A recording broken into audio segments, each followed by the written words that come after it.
Good. Hey, Evie. Oh, Ashley, you look great, dear one. So do you. I just looked at your pictures you posted this morning. Oh, had a little fun. You got to. With short hair, it's amazing how quickly it gets long. Yes. Yes, absolutely. And then Steven says hi. What'd she say? Steven says hi. Hey, baby. You talk about hair. You got to see his hair, Brenda. Like down to his shoulders? Like, well, it's more like up to this. Like, oh my gosh. Come let me see you. As long as you're dressed. Oh, we had one of those. Evie popped on one day and he wasn't ready. Oh my gosh. I was able to tell our market center at our office meeting on Wednesday a little bit about your story and just not so much your story, but what I know of your story and growing Valentine the way you have. But I remember you were one of the first back in the day MAPS coaches that intimidated the heck out of me. Oh, Lord. Yeah. I'm really in 2004, 5, 6, 5, 6, 7, actually. I thought, oh, you were up on that huge pedestal, girl. Oh, well, thank you. You don't get there without a lot of really great people in your world. Yeah.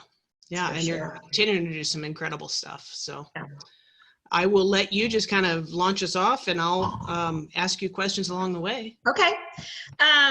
Can I start on like more of a like little just personal side and just a little absolutely. Absolutely. Where we are, and then we can get to. I mean, I could just throw up business on you, right? There's actually not much business that have been on these particular Zooms. So if I didn't tell you my vision for these. Yeah. I think we've been doing a great job from International on delivering the business stuff and the shift stuff, and I was feeling my heart needed to be taken care of. I needed some inspiration, so I pulled all the inspiring folks I know together to do this. So. Ooh, you've had some amazing people, so I'm honored. So thank you. Pretty cool.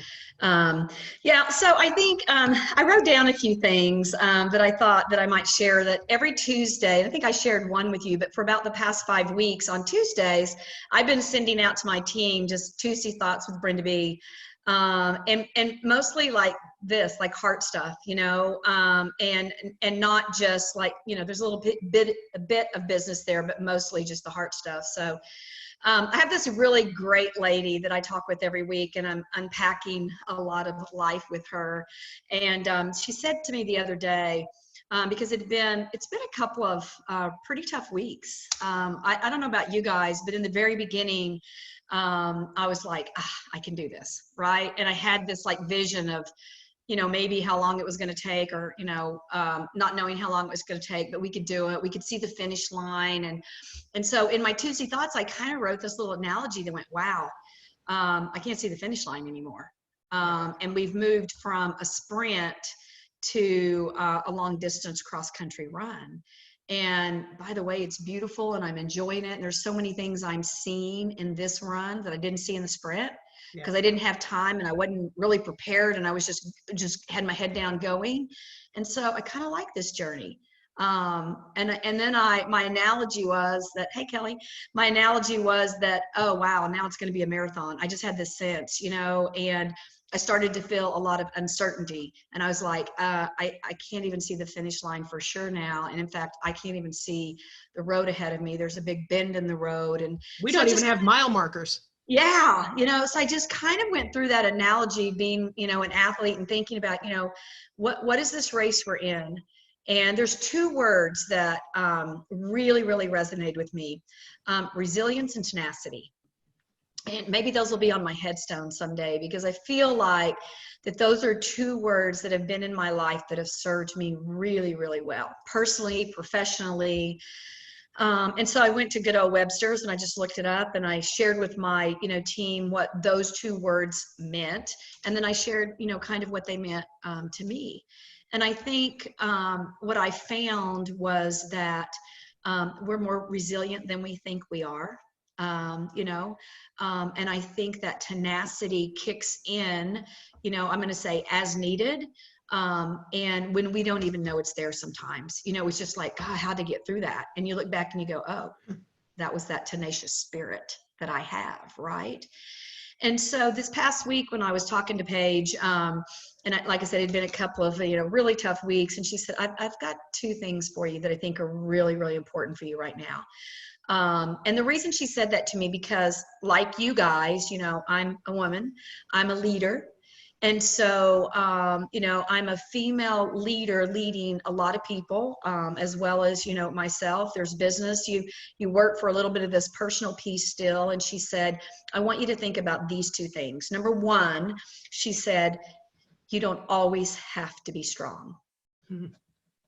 And I'm going to be really vulnerable and really honest with you. And I get choked up just saying it, but tears just started dripping down my face. She gave you permission. Yes. Yeah. And she was like, what's going on? And I'm like, oh, I needed to hear that today, and because it's that we work to be really strong, right? And in all our roles, whatever they are. And I was telling my people, I can't imagine, I have 3 daughters, but I couldn't imagine being a mom schooling right now, a realtor, a leader, whatever. I couldn't even imagine what some people are actually doing, but that has resonated with me for the last couple of days. And I've shared that with a lot of people. And I think whatever you're feeling is okay. Whatever you're feeling, whenever you're feeling it. And I said to her, the reason I'm so grateful for that is because I've had these feelings of like, oh God, today I just don't have it together. I don't really have the desire or the energy or tenacity to, want to get on 6 Zoom calls, not this one, of course, but, sometimes it's just like, I just don't even feel like that. And she was like, oh, that's okay. If you have responsibilities and you need to do it. And you don't always have to be strong. And so I want you to think about that today. Where are areas that maybe you just need a break? I'm actually, it's been, like I said, pretty grueling. I'm actually taking Monday and Tuesday off. And I'm taking it off. I'm not getting on calls. I moved my one-on-one coaching calls, consulting calls with my team to Wednesday. Are you going somewhere special? Like the patio? I have a place at the coast in North Carolina. So I'm going to the water. So in my little condo down there. So that's one thing. And so I want to give you that gift today, that says you don't always have to be strong. And, self-grace, is something that from time to time I've struggled with. Boy, howdy, I'm willing to give everybody on this call a lot of grace, but I can be pretty hard on myself. And so step into that a little bit. Yeah. Here's the other thing that I think she shared, Ashley, that's almost as important, maybe more important. She said, just because you can doesn't mean you have to. Think about that. Just because you can. Do you ever find yourself like raising your hand and going, oh, I can do that, or I'll do that, or I'll do that, We've got a whole bunch of doers in this audience. I know. Yeah. I think many of us are such doers that we did get disconnected from just the being. And now we have that opportunity, and it's not always comfortable. Yeah. And you can think of things personally. She gave me an example of a friend of hers who had some kind of medical background or something, and they had some challenges with, I think it was her father or something. And so the sister was taking care of everything, but the father was a little resistant and wasn't cooperating. And she finally told her sisters, hey, it's somebody else's turn. And they go, no. You understand this. You're the expert. You can talk to the doctors in a way that we can't. And she was like, your turn. No, it's your turn. And just because I can.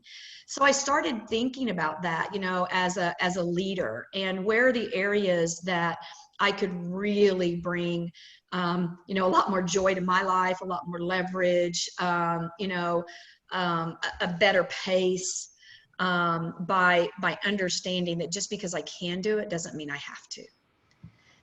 So I think those are two great little gifts that she gave me this past week that, have really, really resonated with me. The other thing I would say is that I also realize that because I'm not always going to feel confident or sane or joyful day to day in this unique place that we're in, I need to connect with people like you and people that like are on this Zoom. And, we need to pick up the phone and maybe I need to FaceTime. And I remember you telling me, I was like, oh, if you FaceTime me today, just beware. And he was like, I don't really care. I just want to see your face, you know? And so I think I've gotten caught up in that a little bit, you know. I was like, oh, you know, and it's more than just hearing the voice. So, you know, I think I'll pause right there and see, I want to share maybe a few things with you on how I do that, because I think we can all talk about it and we could all say right now, oh, we're all feeling that. You know, I know in North Carolina yesterday, our governor announced an extension of the stay at home. Yeah. And actually there's a really cool post from one of our really top megas. And she said, I'm just going to be really vulnerable. And I just cried and cried and cried. She goes, I love being with my family, but you know, I want my old life back mixed in with my new. You know, she goes, I miss, and then she just listed all these things. And she said, I'm really struggling. So, you know, we all kind of responded and poured into her. And the thing that was said the most, Ash, was that, you know, I'm feeling it too. I'm feeling it too. I'm feeling it too. So don't think that whatever you're experiencing or feeling probably isn't being experienced by someone else, because it most likely is. I think this is actually a really unique time to highlight that we are all the same. Yes. You know, we may look different or be on a pedestal somewhere, but human quality comes out now, and we are all experiencing the same thing. Yeah. Different extremes. When you were saying that, I thought, I was literally just saying before the beginning of the year, how I missed being in school and having the summer off. Right. And I mean, we all as students look forward to the summer so we can play. Right. And here we have a summer where we have off. But for those of us who like to be in control, we're being told we have it. And that's another layer. It's like, yeah, all the things we could choose to do, and now we don't have a choice but to stay home. And it would feel different if we felt there was some choice in it. Yeah, yeah. So I'll pause right there to see if anybody has just anything they want to comment on or ask about, or and then I can share a little bit about the steps, the how, that you know, that I've been exercising in my life to work to stay in front of a lot of the challenges. Well, right now in the chat box, there's just appreciation flowing out. No questions yet. That's great. That's great. Let me just share then. Let me share a little bit of the how. And this is something I kind of shared the other day. But first of all, I think acknowledging the pause. And I don't know about you guys, but sometimes my coach goes, okay, you know, what can you learn? And what are you learning in this moment? And I go, shut up. She goes, this was last week. She goes, what? And I said, nothing.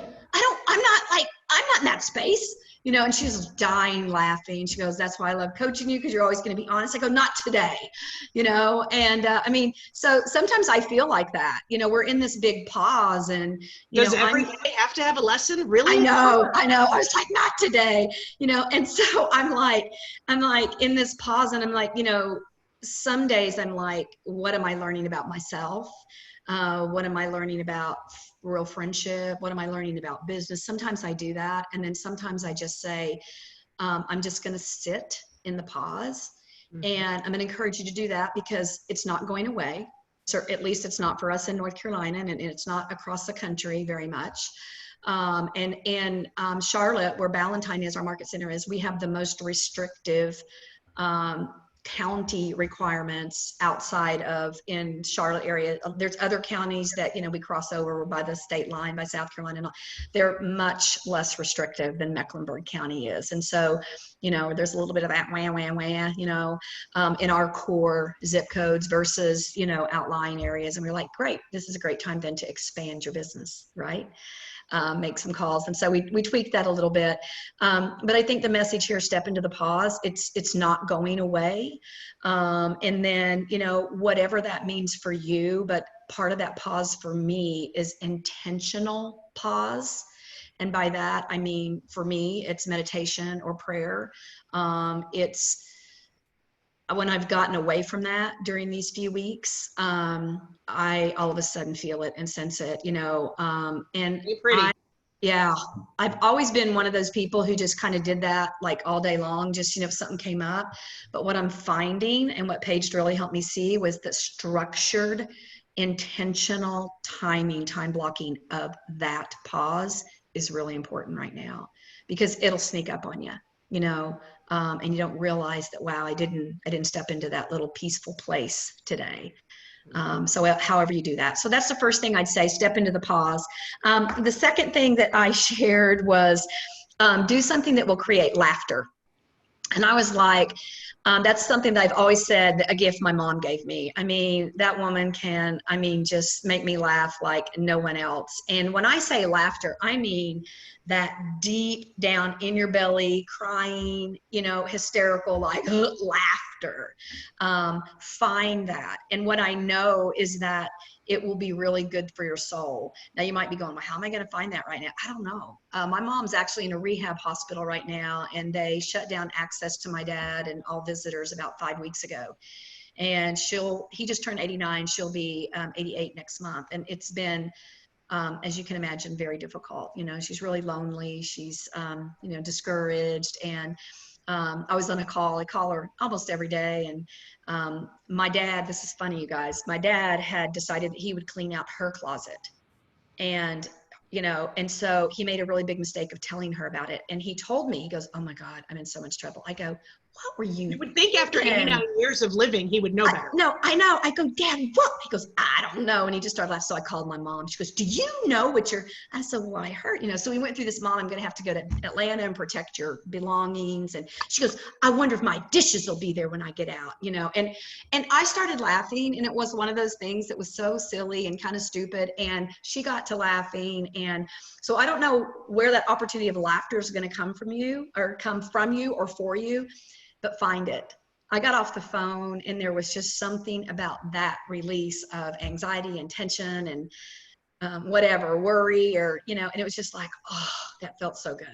Yeah. Judy Johns just put in the chat box, laughter is healing. And it's one of the things I appreciate both of you so much, because there's a joyfulness that comes immediately. You can go from the depth of depression and get laughing, and you're out of it. Oh my God. And probably JJ, my friend that I love so much, she probably did that as well for all of us as anybody I've ever seen in the midst of very difficult journey. She's amazing. And my mom had a similar journey, and a lot of her laughter came from a lot of those little female comments too. And it was so great to share in that. And you can find it. So I'm going to really challenge you by this time next week to have found that. But I've said many times over this last 6 weeks, you're either going to laugh or cry. Choose. Yeah. Yeah. Sometimes both. Yeah. Sometimes both. And sometimes, The other thing is I said, do something crazy and or really like fun, just really crazy fun. And I have a little convertible that I just love. And you can go out topless. I know. I have to be careful. I started to say my top's down the other day, and I was like, oh, wait. And I was changing it, I was like, oh, wait, somebody will. Ashley or somebody will, So I put the top on my car, and so for me, that is like so much fun. And it's a little crazy because I put the top down. It was beautiful. And I cranked up that radio, and I was just singing and jamming all the way down. I kind of live out in the county away from, in the country, and I was going through town. There weren't a lot of people, but when I got to the stoplight, I didn't turn it down and I didn't stop. And people were like, and then they'd kind of go, and I had my hand out the window. Little crazy. And I got back and I was like, that was awesome.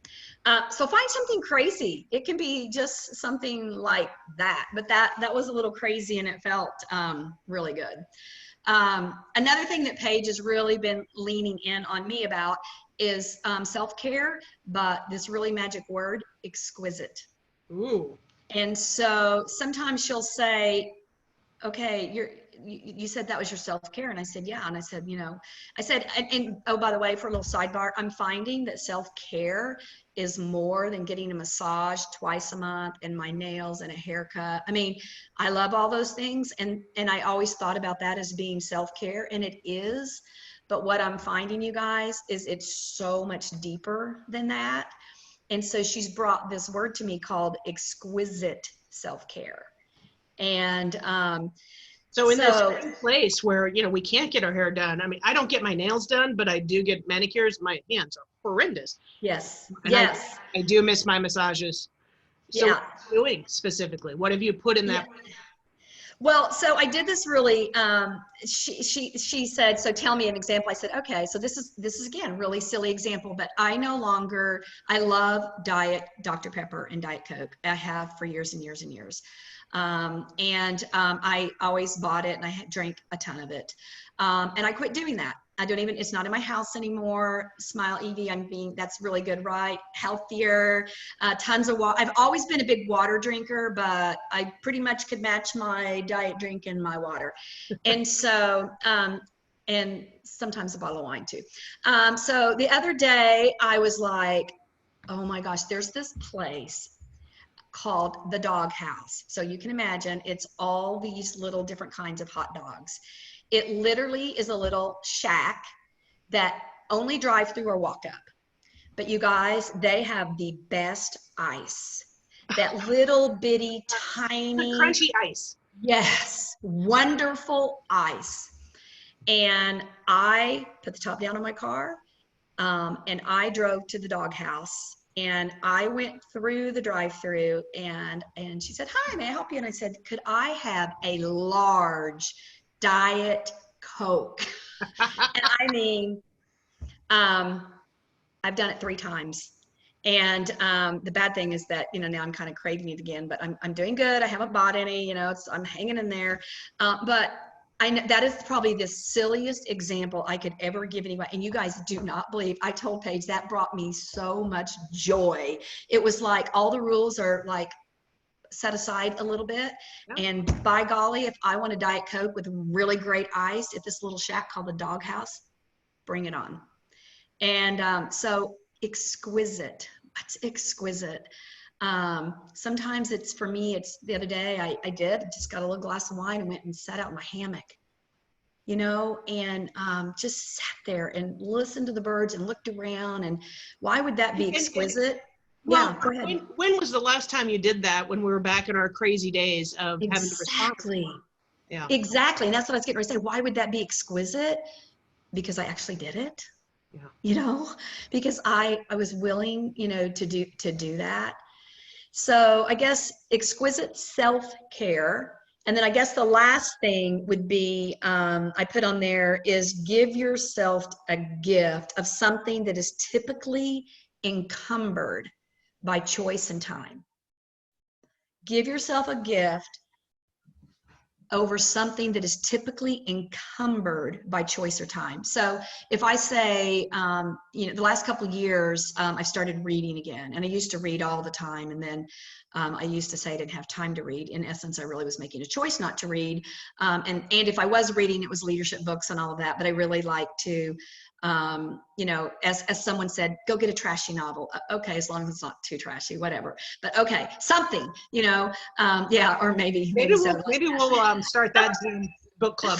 Yeah, you know, or I just finished a book called Untamed by Glennon Doyle. Oh my gosh, I'm reading American Dirt right now. I mean, just so many things. And so, you know, that has been encumbered by choice or time, maybe both. And so what are the things that I'm doing right now that maybe I haven't done in the past that I absolutely unequivocally will continue to do? It's those things. It is reading for enjoyment. It's, you know, it might be something different for you. I'm a big walker, so that's something I've always done, and that won't stop. See if I put anything else down. I don't think so. Oh, listening to podcasts. I've never done that much. I'm doing some of that. Anything to get away from the phone and the computer. And then I finally said to myself, and here's the thing, if you need to cry, cry. If you need to scream, well, scream. But just remember, this is a season of life, and we can do difficult together. And that makes me get real emotional, but that's been my mantra to my people for 6 weeks. And every time I write them, every time we talk, every time I lead something, I tell them over and over, we can do difficult together, and we will. Yeah. So that's kind of my how right now. It's not perfect every day, but it's there, it's in writing, it's in front of me. Okay. And when you do have the moments, because I'm going to assume you have them just like I do, where Oh gosh. there isn't getting to that good mental space, what do you do? You just let it, I just let it soak in. Yeah. Tears come and the darkness comes. I will distance myself from Gail or whoever else, my dog. I don't need to infect them, but it's got to flow through. Yeah. I think Paige told me at one time, this is the way she called it, and I've really realized that this is really true. She brought to my attention that when that happens, I have a tendency to stuff it. She calls it stuffing. She said, and the more you stuff, the more it what happens if you leave something in the refrigerator too long, it molds, it becomes bad or whatever. And she said, you're just allowing that to be stuffed so deep. And she said, like what you just said, Ashley, you got to feel it. You've got to move with it. I will tell you that I allow myself to do that for a certain amount of time. And then I'm like, okay, let's go. Let's get up. I can't sit in it forever. I may come back and revisit it, but I'm going to get moving. And I think sometimes I go, okay, brain, thanks for that, but no thanks, not right now. And I don't even go there. But there are times when I do, and I do sit in it, and I usually will think about it, process it, and then, okay, time to get up. For me, it's a physical getting up and moving to a different place in the house or outside or something. Oh yeah. Our physicality can definitely change where this is, right? Mm-hmm. It's so funny. Last Friday, Linda McKissick was our guest on here. I love her. And she talked about stuffing, and the result of that was she threw a bottle at Jimmy. Whoops. Yeah, all of a sudden, that's funny. I know you've got an arm, so don't stop.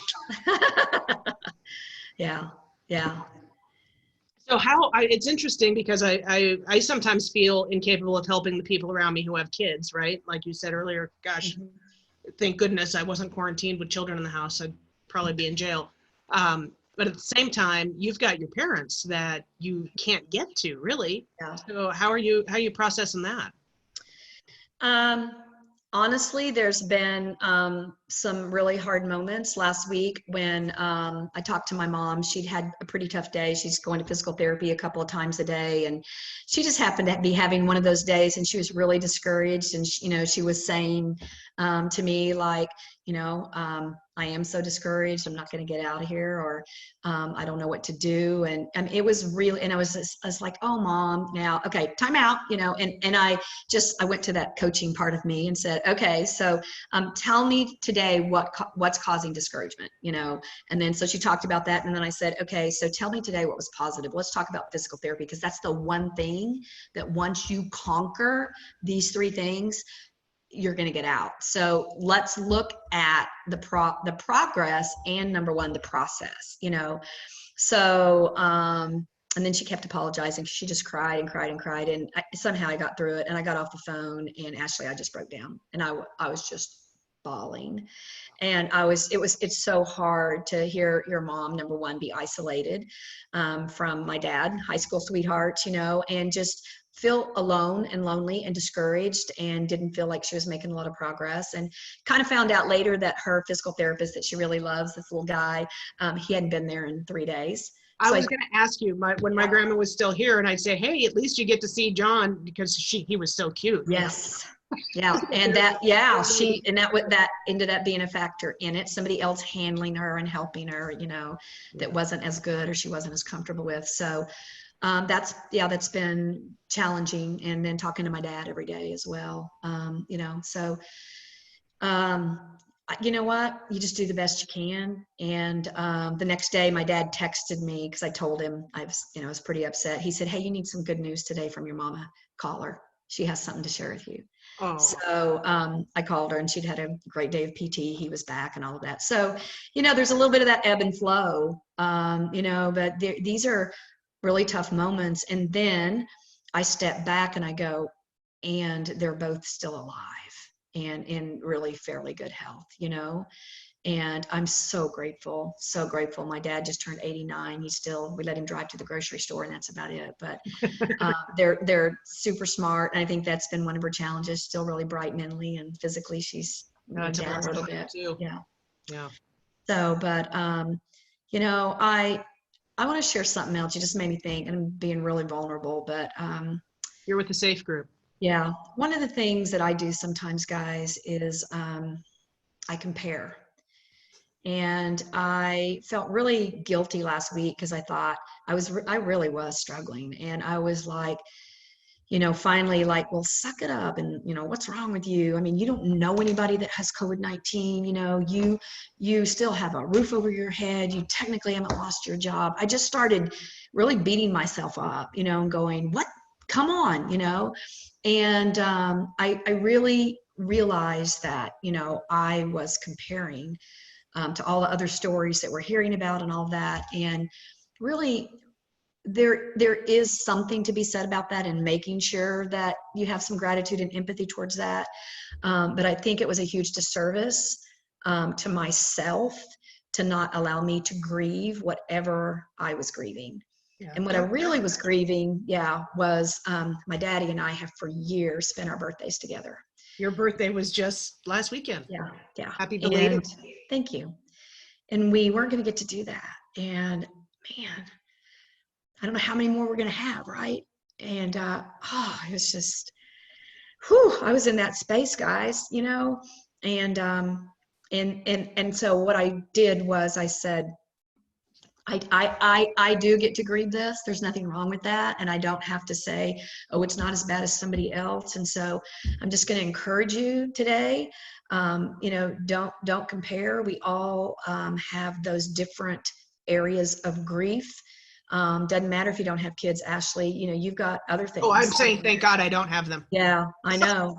I know that. But I guess what I'm saying is that, we all have those pieces and those things. And this exquisite self-care and self-grace right now is really important. And just give yourself that ability to do that. Diana said years ago, when you catch yourself talking to yourself in a way that you'd never talk to somebody else, it's got to trigger a new thought. And that's really what you were talking about. We can be so hard on ourselves and we'd never treat anybody else like that. Yeah.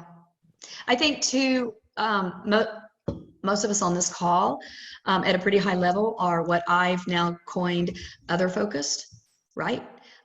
We are constantly serving others and pouring into others. And so I'm really understanding that for the first time probably in my life, I'm figuring out how to pause and consider that it might be really great for them.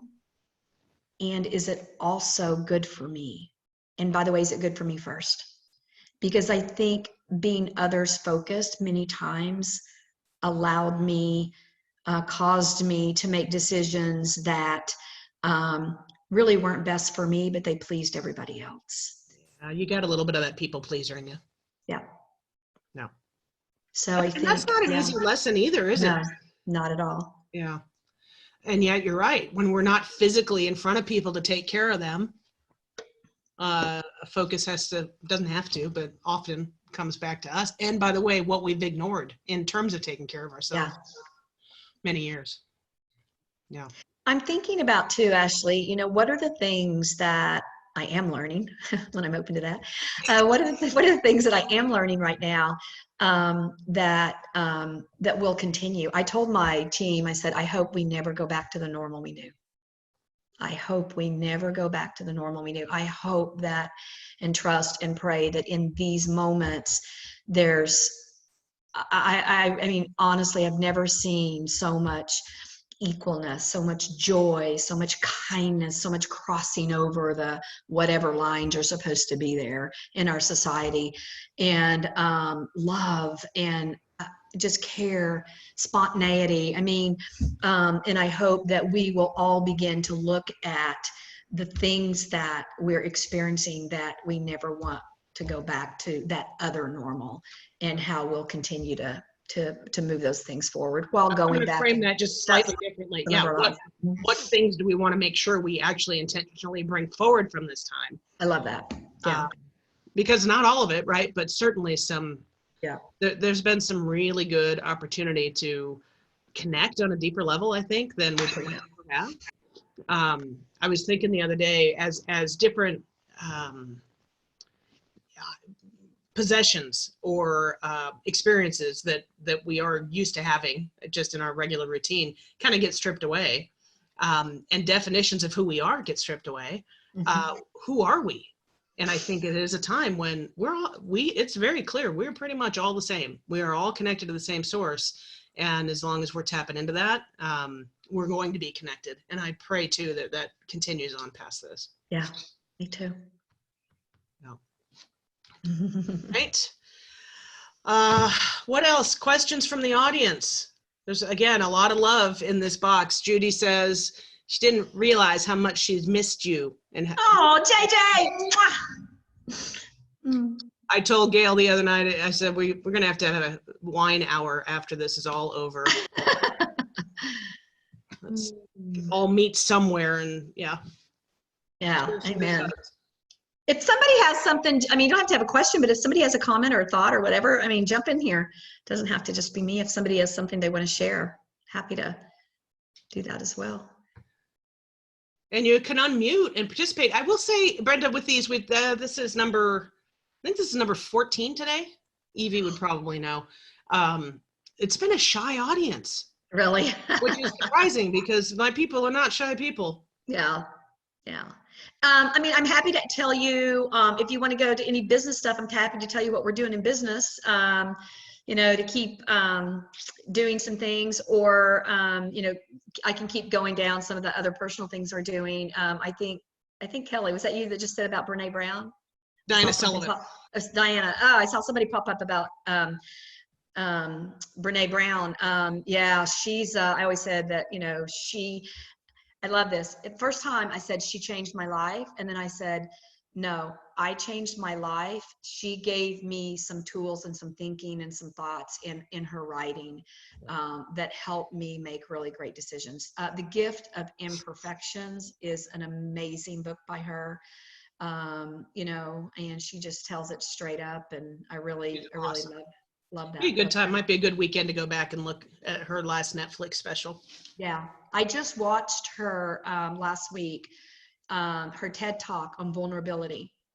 I've watched it many times, and it's really, really good. So, and it's not that long. It's not even an hour. It might be 30, 40 minutes long. Yeah. So Nikki in our office says, yes, please, business tips. So again, perfect. You've got the most profitable market center in the world. How many agents do you have? About 525, 535, right around there. We have offices in the system that have almost double that. Oh yeah. Mm-hmm. In places that have way better price points. Yeah. So you're doing something amazing, but with what your caps are, what your values are, and your agent count, which is great, but not extraordinary. Correct. You have an extraordinary office. So thank you. What'd you do? I think there's a couple of things. We do have about 20% cappers. We've had more. And so we're working to kind of get that back up. So, about 105 cappers right now. We've had as many as I think as 110, 114. And so that's one of our goals, to get that back to about 25, 27%, and then back to 35%. Because, when you break even with cappers, and then all those extra cappers are just, profit share and profit. So, we take a stand for production, which I think is, sounds kind of silly, but, we do. Our productivity coaching program, a few years back, was one of the top in the country. It's gone down a little bit, and we're actually resetting and relaunching kind of that, which I think is really, really important. In this time, we've helped a lot of our people build teams, and so I think just from a pure production standpoint, in a big market center, we've had as much as 50% of our people doing a deal. If you take out, like, people, give them a 90-day window from the time they come on as a brand new agent, and say for the first 90 days we don't count them, and then within 90 days they're in the mix of doing business, then that, which is a pretty high number,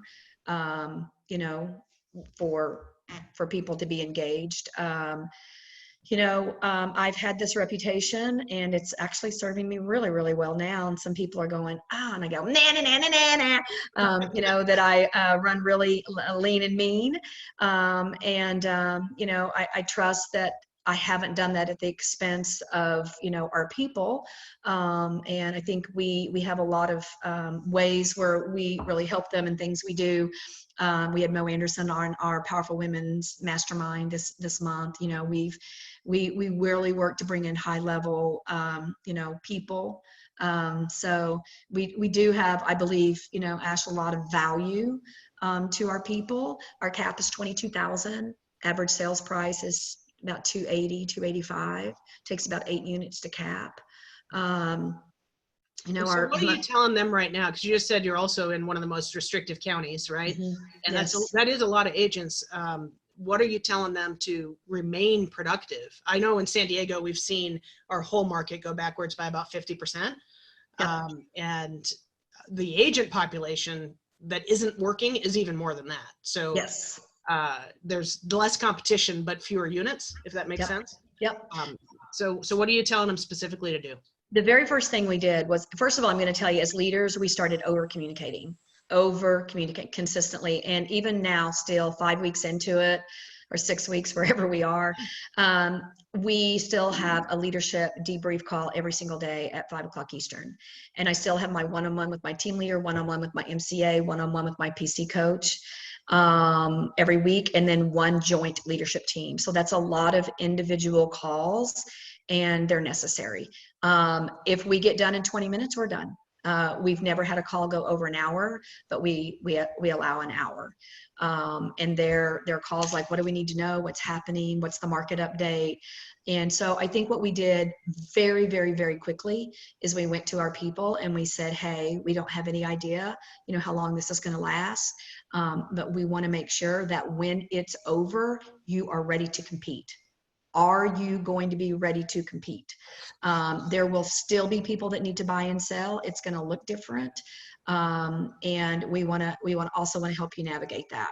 So one of the first things that I recommended, Ashley, was that every single leader would send a message out on a given day to our entire team. So on Mondays and Wednesdays, our team leader, Jim Fischetti, does a video. And it might be a, hey, how y'all doing today? That sort of thing. And then it's going to have some kind of tip, some kind of business tip, script. And he does that.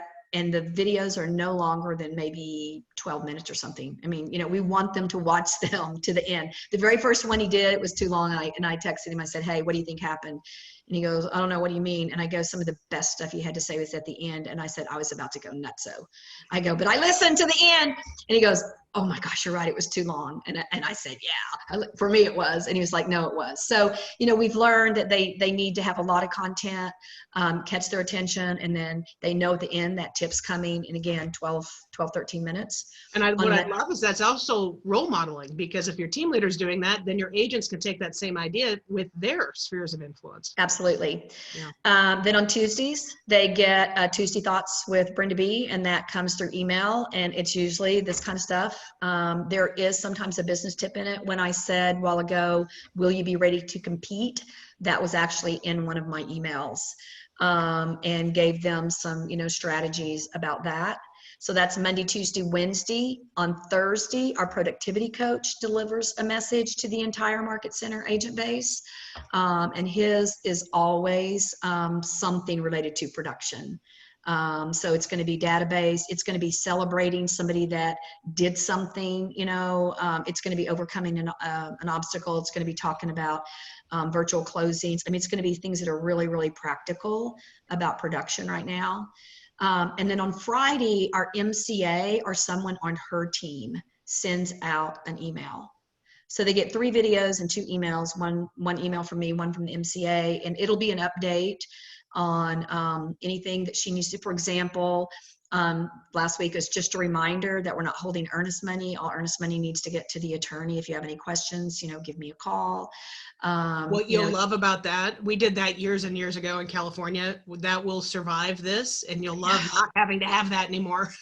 We've already talked about that. I said, Lynn, what, we did this last week, my MC, I said, Lynn, if you could pick one thing today that, in your world you want to continue, what would it be? And it was that.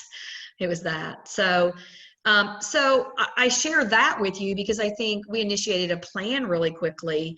And then the next week when this started going, sometimes, I tell my team leader, hey, on one of yours this week, could you maybe do this? Because, we're hearing it or we're seeing things, and I said, so let's go to database first. And I go, let's just do care calls. Not, do you know anyone that's thinking of buying, selling, or investing in real estate? No, heck no. Yeah. I already gave to KW Cares, or I'd say, hell no. No, that's not what we want to do right now. We really, and here's what I said to them in my email. You guys, your clients are feeling the exact same thing you are. They're feeling anxious. They're feeling nervous. They're homeschooling now, just like you are. They, just call them and say, hey, I wanted you to know I was thinking about you. And I said, and truly, that's it. Don't get off on some bunny trail about business. So we had them do that. We had them go through their database for the first few weeks. And then we came back and we used, for example, Keller Mortgage. We gave them a script for that and just said, hey, we're going to continue to reach out every few weeks. We just found out that interest rates dropped. And we didn't ask them. We said, Ashley, do you know anyone? We didn't say, Ashley, would you? Because again, if you can get some separation that you're still calling as a care call to them, and one of my favorites right now is, gosh, Brenda, I have this poor family. They're trying to buy in this market. Have you heard of anybody who'd be willing to sell in this market? Love that. On them. Yes. Love that. We did the same thing. Do you know anybody that might benefit from reducing their house payment at this time? Yeah. So, one thing you just said reminded me, going back to earlier in the call, we all started with adrenaline this first couple weeks, right? And now we don't know where the mile markers are or how long this race is. How are you keeping not just your staff, but your agents engaged without knowing where the finish line is? It's right. One thing if we're leaders and we know we have to be able to see that far out.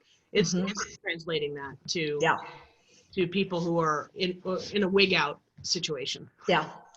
I actually told them last week that these are uncharted courses, or that's the word I'm looking for, but it's an uncharted course for all of us, right? Uncharted waters for all of us. We don't know, medical science. Nobody really knows, and I even posted this week, can we please just be patient? Because I'm probably as impatient as anybody, I want to get out and go. And, and I just said, guys, let's just admit that, we're struggling some days, or we're anxious, or we want it to be over. Everybody wants it to be over. And, I think sometimes calling it out, Ashley, right there, and just name it and make sure that we're discussing it. I think the other thing is that when we see that somebody has a need, like, so honestly, I launched the Powerful Women's Mastermind this year, Powerful Valentine Women's Mastermind this year, and it was not going to be about business. And so, I said, I'm sure a little bit of business will come in, but it's going to be about menopause, breast cancer, being single, being divorced, being a grandma, not being, whatever. It's going to be about being women and life and leaders, right? Yep. And if a little business gets squeaked in there, great. But we're just going to come together, and we're as women leaders, and we're going to just talk about everything in our lives. And so we had Mo actually coming in to do Quantum Leap, and she was doing a face-to-face with this group, and it got canceled. And so honestly, as their leader, I've been up to my eyeballs in stuff in my own, trying to deal and work through, and then leading the market center, and then, all this other stuff. And I did not even think about scheduling a Zoom with her. I just didn't.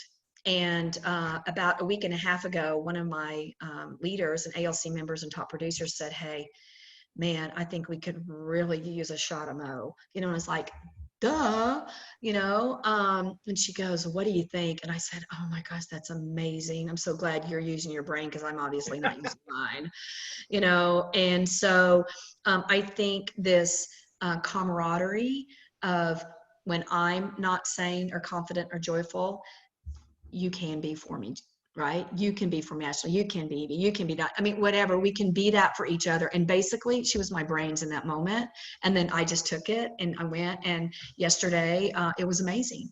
So I think talking about that, how do we better support each other? And that's such a good point, because it can feel isolating. We're carrying all this weight by ourselves. And yet it's times like this where the doors are open. Step into that leadership circle. Judy and I were talking yesterday on the Zoom. We need all of us right now. Yes. It's not going to be one figurehead leader. It's all of us to contribute whatever we can to help each other get through this. And this is when leaders are made. Yeah. You know, I can look back to 2008, 9. Had that not happened, we probably wouldn't know each other. Yeah. Because you know what? Find in those moments, and you get to choose how you're going to come out of this on the other end. You made me think of something else that I think we've done really well during this time is we've created a safe environment. Sometimes when we start a Zoom, I did it last week. I just said, hey, by the way, we're going to get on this call, and I want to be really clear that there's trust and there's space here for all of us to be vulnerable, and this isn't, no judgment. If you can't do that, then you might not want to stay on this call, because that is what we all need right now. And so I think over and over and over reminding people they're in a safe environment. Had we not done that, that top producing agent on ALC would have never shared with our group that she was crying and bawling and distraught, and she wouldn't have gotten the support, and other people wouldn't have been able to say, I'm feeling it too. I didn't know how to express it. Yeah. And kudos to you for voicing that. Thank you for the reminder, because we do need to give each other permission to be in that space, and make sure as leaders, we're making sure it's still safe for everybody. Mm-hmm. That's how the vulnerability is going to come forward. Yeah. Sure. Okay, here's a question for you. Our market center is in a relaunch. Now, this is not mine. This is another market center, but okay. Our market center is in relaunch. What creative things outside of training do you do not only to recruit, but retain your top people? I think this is just so basic and fundamental. So I'm probably not going to give you some big like aha. And recruiting and retention is relationship based. Yep. If we truly have the value of coaching, training, and consulting, a lot of building with people that we already have or the people that we want is about, that relationship. I heard it last week from an OP. She goes, she called me and said, can we just brainstorm? And she goes, it's not that we can't get people. She goes, it's we can't get in front of them. She said, when we get in front of them, we do a great job, but it's getting in front of them. So I really think it's about leveraging relationships. When I was a team leader, I didn't know everybody. You've got to look at all the agents in your market center, and there's a little book called The Power of Who. And that little paperback book is really about everybody on this call knows somebody that knows somebody that knows somebody. And if I really wanted to meet, I don't know, the governor of California, I bet you through this group, you guys could help me find a way to meet the governor of California. Yeah. And that is kind of that piece inside a market center, is getting everyone to see that they know people that as the leader I cannot possibly know. And I've used this thought all these years, Ashley, and it's a disservice for us not to give other agents an opportunity to explore our company. Guess what? We're not a fit for everybody. We're never going to be. Thank goodness. But yes. But if you take on a thought in a market center and say, people go, well, so-and-so will never come. Really? I mean, we don't know what might happen in any given situation. And by the way, if I can't be their first choice right now, I'm okay if I can be their second. That's my favorite script. I'm good with being plan B. Yeah, and so I just say, get over that thinking of what somebody will or won't do, and just say, hey, you're a great business person, a great realtor, whatever that script part of it is, and just say, it'd be a disservice to yourself if you didn't at least check it out. And you have By to the way, especially right now, yeah. the whole landscape of real estate is, Gary was telling us 3 to 5 years it was going to shift. Well, it's happening now. Yep. Well, so. And other companies aren't doing what we're doing, because as we talk to people, they go, well, my broker hasn't even called us. Yeah. We're going through the roster, and that's part of my check-in with my people. I asked Lynn last week, I said, where is your team on the calls that they've agreed to make? And she said, we've been making them. I go, I want more specifics, and how can I support you guys with that? So, I mean, you talk to people and they go, I haven't heard from my broker, Yeah, I think that's actually the norm, unfortunately. Yeah. I don't know if that answers the question, but that's some of the things that we've done is, and your leader has to be trusted by the agents that, they'll do a good job and they know how to do it. And I have a lot of fun with it. I mean, guys, I went down and relaunched a market center on the coast in North Carolina years ago.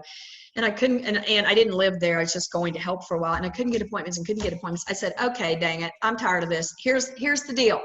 If you get me an appointment, I'm gonna give you a $20 bill. I don't care if they come. I don't care if I can get on the phone with them and just get.